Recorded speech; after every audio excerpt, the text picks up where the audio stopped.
kusina. Ito na naman si Inday Jennifer, buhay na buhay pa. O diba?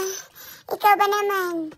Yung may pamangkin kang sa Pinas tumatawag ng 1:30 ng madaling araw. Diyos mio, Marimar. Whew! Tapos kahit anong tumbling mo na, hindi ka na makatulog uli. So mga 3:00, bumangon ka na lang.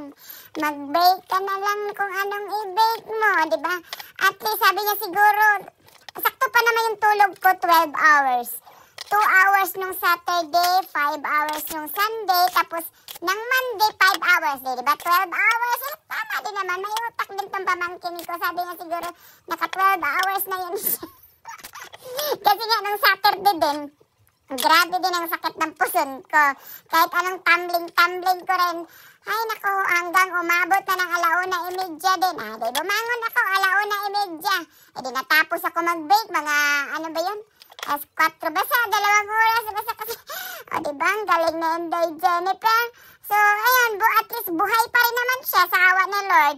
Thank you pa rin, Lord, nga buhay na buhay at dilat na dilat ang kanyang mata. So, ayun lang naman talaga ang chika ng person. So, salamat sa pagtanawan. Mama, chup-chup mo. Enjoy. I love you all. Bye.